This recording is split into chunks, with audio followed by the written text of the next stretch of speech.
Hello friends, welcome to our channel. Today we're going to take a look at another horrible case with you, the case of Kristen Trickle.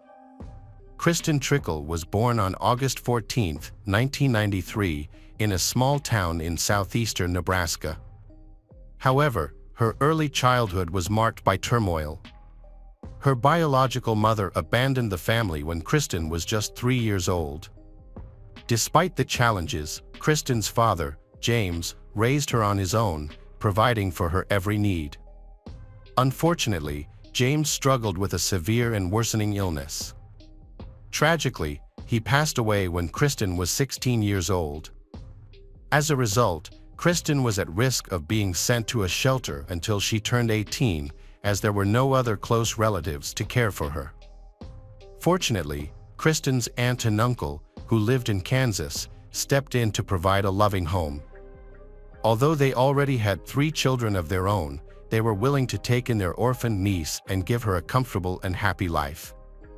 Kristen met Colby, a talented young musician, at church. At 18, Colby was already skilled on the guitar and wrote his own songs. He was passionate about building a successful music career. As they spent more time together, Kristen and Colby's friendship blossomed into a romance. Colby's charming personality and musical talents captivated Kristen, and he often wrote songs for her. He was outgoing, friendly, and had a way of making people feel at ease. After graduating from high school, Colby's interests shifted towards the military. He enlisted in the U.S. Armed Forces at 18 and went on to serve for 3 years, establishing a solid military career during that time.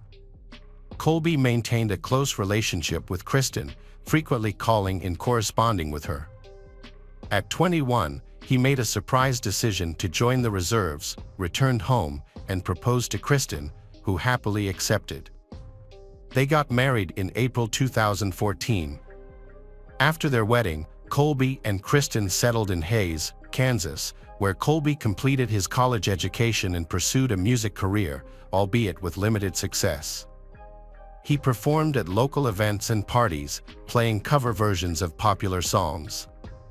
They had 2 dogs, which they loved dearly, and many people considered their marriage to be happy. However, tragedy struck 5 years into their marriage. On Halloween Eve, October 31, 2019, at around 4 a.m., a distress call was made to emergency services. The caller, who identified himself as Colby Kristen, reported that his wife, Kristen, had shot herself in the head with a revolver that was kept in their home. When medical help and the police arrived at the scene, a young man opened the front door for the officers, but stayed outside himself. Inside, the team found Kristen, who appeared to be surprisingly calm despite the severity of the situation. When the officers entered the bedroom, they found a woman, Kristen, lying on the bed in a pool of her own blood. A large revolver was on her abdomen, and she had a visible gunshot wound on her chin. At first, it seemed like she had already died, but surprisingly, she moved her hand, and an officer detected a weak pulse and breathing. The officers moved Kristen to the adjacent room to position her on the floor for resuscitation attempts. Despite their efforts, Kristen had died by the time the ambulance arrived, and the medical team confirmed her death. Sergeant Brandon Hotman went outside to inform Colby, Kristen's husband, that she had passed away. Colby repeatedly asked if Hotman was sure, and when he was told the truth, he broke down in tears. However, his behavior and tears seemed insincere, given that just minutes earlier, he had been chatting casually with other patrolmen about video games. At first glance, the scene suggested that she had taken her own life, but experienced detectives quickly suspected that something was amiss. It was the eve of Halloween, and she had been preparing for the celebration, which made her apparent decision to end her life all the more puzzling. The detectives found handmade costume decorations on her vanity and themed treats in the kitchen, including lollipop bats and ghosts, gummy worms, and other sweets. This suggested that she had been looking forward to the holiday, which made her death even more unexpected. She was found nearly undressed, wearing only her underwear, which was unusual. Typically, women take care to present themselves in a way that they would want to be seen, even in death. Furthermore, the method of death, a gunshot to the head, was also uncharacteristic of a woman. This method is often avoided by women due to concerns about disfiguring themselves. Kristen's body was severely damaged. One of the most puzzling aspects of her death was the gun itself. The large revolver would have been difficult for Kristen to handle due to her small size and fragile nature. It would have been hard for her to hold the gun, let alone twist her arm to shoot herself in the chin. The position of the gun also raised questions for the officer, as it was lying on her stomach, pointing sideways. Kristen's husband later explained that after finding her, he too had considered taking his own life. He held the revolver to his temple but then changed his mind and called emergency services, hoping to save his wife. At the scene of the crime, detectives were surprised when the victim's phone, which was sitting on a nightstand, rang with an alarm. It turned out that she had set the alarm to remind herself of plans for the morning, but it seemed that she had changed her mind and taken her own life during the night. This unusual detail raised suspicions, and detectives thought that someone might have staged the scene to look like a suicide. As a result, the victim's husband, Colby, became the main suspect and was asked to come to the police station for questioning. He agreed to go willingly. When Colby arrived at the police station, he seemed upset but not overly distraught. He remained calm and confident as he explained what had happened the previous evening. According to Colby, his wife Kristen, a manager at Walmart who was expecting a promotion, had come home from work and they had played video games together. Then, he went to bed early because he wasn't feeling well. Kristen had gone to the kitchen to finish preparing holiday treats, leaving Colby to sleep. But in the middle of the night, a loud bang jolted Colby awake. The sudden noise left him dazed and disoriented, his ears ringing, and he couldn't see anything in the darkness. When he finally turned on the light, he was shocked to find his wife Kristen lying motionless beside him, her head bleeding severely. Strangely enough, if it's true as stated by Colby, he attempted to revive his wife, but soon realized it was hopeless. He then picked up a revolver, put it to his own head, but ultimately set it back down on her body. He called emergency services and went outside to wait for the police. This sequence of events raises several questions. For example, why did he place the gun on her abdomen instead of disposing of it elsewhere? It's also unclear why he waited outside for the police and medics if he thought his wife might still be alive. In situations like this, people usually try to save the person's life or apply pressure to the wound to stop the bleeding. However, Colby did not attempt to help his wife again, claiming he was in shock. While a police officer was trying to provide first aid before the medics arrived, he did not show any interest in his wife's condition. Instead, he stood outside and casually chatted with a police officer about music and video games. When Colby learned of Kristen's death, he briefly teared up, but quickly composed himself. At the police station, he answered routine questions, including whether Kristen had life insurance, which he denied. However, he mentioned that he was eligible for minor payouts from his time in the armed forces. During the conversation, Colby began boasting about his military accomplishments, claiming to have worked in intelligence and participated in special operations worldwide. Despite sounding credible, Colby's claims were largely false. When asked why he thought Kristen might have taken her own life, he attributed it to her long history of depression, which stemmed from a traumatic childhood and adolescence. He cited her mother's betrayal, her father's death, and her forced relocation to live with an uncle and aunt she had never met before as contributing factors. Colby's words seemed convincing, but experienced investigators sensed he was lying and had possibly rehearsed his story. Despite their suspicions, they had no concrete evidence to charge him with a crime, so they had to release him. Kristen's family was shocked and devastated by her death. Her uncle, aunt, and siblings immediately traveled 500 miles to speak with the police and make funeral arrangements. They strongly believed that Kristen would never have taken her own life, citing her strong religious faith and regular church attendance. According to her family, Kristen was a happy and optimistic person who loved life and had big plans for the future. She had even been working on opening a shelter for homeless animals and had found a property she wanted to lease. Investigations confirmed that Kristen had been planning to rent a new property and was expecting a promotion at work, which she was proud of. She was also preparing for Halloween and had promised to visit her sister for her birthday in November. Her relatives stated that she had no history of depression or mental health issues and did not have any harmful habits. Her family also emphasized that Kristen would never abandon her dogs, which she loved dearly. They suspected that her husband, Colby, might have been involved in her disappearance.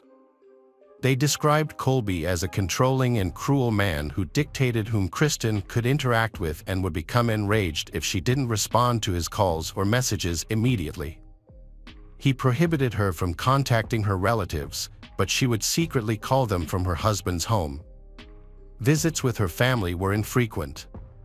During her last visit, she confided in them that she could no longer endure the mistreatment and had discussed it with her husband. She warned that if things didn't improve, they would have to separate. The autopsy of Kristen revealed a single bullet wound on her chin, which suggested that the shot was fired while she was on her back with the gun pressed to her head. While it was possible that she could have shot herself, it would have been very difficult to do so. There were no signs of struggle or resistance on her body.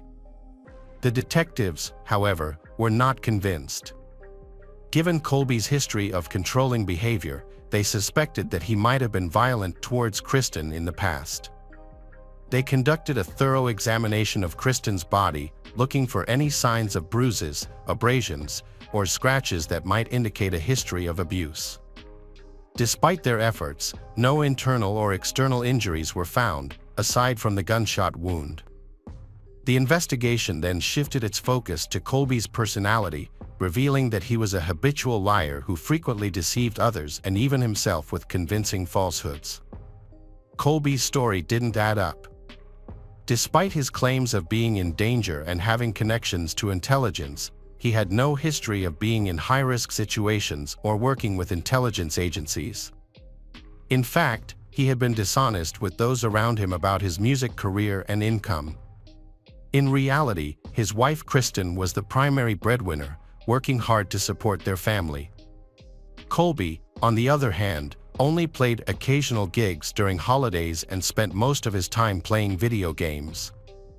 He had talent, but lacked the persistence and patience to succeed, and his laziness held him back. The police investigation uncovered some information. A search of Colby and Kristen gadgets revealed a revealing look at their lives. Kristen's phone calendar was filled with appointments, from haircuts to meetings with a real estate agent. Meanwhile, Colby's messages showed that he had been flirting with another woman, even while at the police station. He had exchanged messages on a laptop in the living room, raising suspicions about his honesty. A recovered search history also revealed that Colby had been researching life insurance payouts in the event of death shortly before the tragedy. This discovery raised more questions about Colby's motives and potential involvement in the events that unfolded. An investigation revealed that Colby had lied about his financial situation. He had taken out 2 insurance policies on his wife, naming himself as the beneficiary in the event of her death. These policies included military spouse insurance and a standard life insurance policy, with payouts that were much higher than Colby had initially claimed. In fact, he had calculated exactly how much he would receive if his wife died.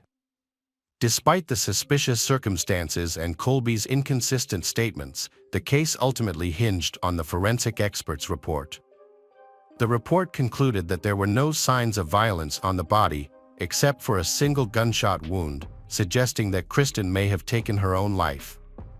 The case was eventually closed, and Colby received the insurance payouts, nearly $50,000 from the military spouse insurance and over $100,000 from the life insurance policy. On the same day the money was deposited into his account, Colby ordered a life-sized realistic doll from an online store, apparently for intimate purposes. Colby indulged in a lavish lifestyle, buying a new gaming console, an electric guitar, and expensive musical equipment. He spent the rest of the money on fancy clothes and frequent nights out at bars and restaurants, feeling carefree and convinced that he had gotten away with the crime since there was no evidence against him. For nearly 2 years, Colby lived a life of luxury, but in the summer of 2021, a new district prosecutor took office and reopened the investigation into Colby's wife's disappearance. Detectives had approached the prosecutor, convinced that Colby had murdered his wife. They presented evidence, including the restored browser history, Colby's unusual behavior, and his clear motive. After reviewing the case, the prosecutor authorized the reopening of the investigation. In July 2021, Colby was arrested and charged with first-degree premeditated homicide and intentionally misleading the investigation. During his arrest, he remained calm and immediately contacted his lawyers, who began working on his defense. Colby's defense team argued that his wife had suffered from chronic depression for many years and that her disappearance was inevitable. They also portrayed Colby as a loving and caring husband, a valorous serviceman, and a devout person, contradicting the detective's suspicions. The prosecution took a unique approach by hiring experienced specialists to create a psychological profile of the deceased and examine her emotional state leading up to the tragedy.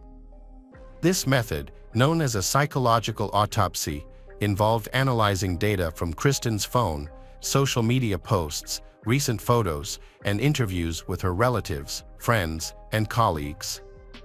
After months of gathering and analyzing information, the experts reached a clear conclusion: Kristen had no intention of ending her life, given her short-term and long-term plans.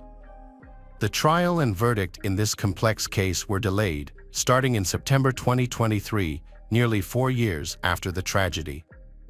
Although the defendant had a clear motive, acted suspiciously, and lied during interrogations, the forensic expert's initial conclusion initially worked in his favor. The prosecution had obtained a new report that could potentially change the course of the case. When questioned about the insurance inquiries on his computer, Colby claimed that his wife had likely made them to find out the payout amount. However, the timing of the requests contradicted his statement, as his wife was at work at the time, confirmed by surveillance footage. Colby was also asked about a life-size doll he had purchased shortly after his wife's death, as well as other expensive items. He explained that he couldn't sleep alone and needed something to hold on to, and that he bought the console and guitar to take his mind off his grief. His mother backed up his claims, vigorously defending her son throughout the trial. The psychiatrist's crucial evaluation revealed that Kristen had not intentionally ended her own life. This detailed assessment was instrumental in determining the events surrounding her death. The autopsy report revealed an unusual aspect: the angle at which the bullet entered Kristen's chin was peculiar. The forensic analysis indicated that the bullet was fired from the left side of Kristen, contradicting her dominant right-handedness. This raises questions about whether someone standing on Kristen's left side pulled the trigger or if she shot herself with her left hand. The latter is less plausible considering Kristen was a right-handed individual. This vital evidence raises serious concerns about Colby's potential involvement in Kristen's death. After deliberating the case, the jury unanimously delivered a guilty verdict, finding Colby guilty of all charges. Consequently, Colby received a life imprisonment sentence, eligible for parole after a minimum of 50 years. Notably, Colby refused to accept his guilt, despite being given ample opportunity. Throughout his appeals process, all of his attempts to refute his sentence were ultimately unsuccessful. In the end, no modifications were ever made to Kristen's official cause of death report.